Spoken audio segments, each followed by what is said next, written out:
बिस्मिल्लाहिर्रहमानिर्रहीम। अस्सलाम वालेकुम। परवाज़ों की अचानक मनसूखी पर PIA समेत 4 एयरलाइंस को नोटिस जारी कर दिया गया है। सिविल एविएशन अथॉरिटी ने अंदरूनी मुल्क परवाज़ों की अचानक मनसूखी का नोटिस लेते हुए PIA, Serene airline, Air Blue और एयर सियाल को नोटिस जारी कर दिया है।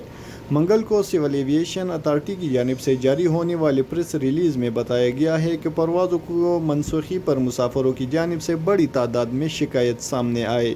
सिविल एविएशन के मुताबिक 1 अक्टूबर से 18 अक्टूबर तक मजमूई तौर पर 1145 परवाज़ों में से 383 परवाज़ें मनसूख की गई है।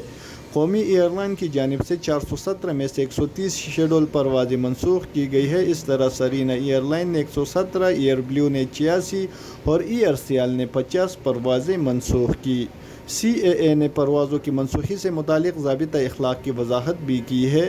सिविल एविएशन अथॉरिटी के मुताबिक इंटरनेशनल और चार्टर्ड परवाज़ों की इजाज़त मांगने से कबल एयरलाइंस ऑपरेटर मुतल्लिक़ दफ्तर को हलफनामा पेश करेंगे। ये भी कहा गया है कि शेड्यूल अंदरूनी मुल्क परवाज़ें बाकायदगी और पाबंदी वक़्त के साथ बलतरतीब 90 और 80% के साथ चलाई जाए। तकनीकी वजूहात या मजबूरी की सूरत में अंदरूनी मुल्क परवाज़ों की मनसूखी की इजाज़त CAA से तलब की जाए। CAA की जानिब से कंपनीज़ को ये हिदायत भी की गई है कि एयरलाइन ऑपरेटर अवाम को सफ़री सहूलत फराहम करने में अपनी ज़िम्मेदारियों को पूरा करे।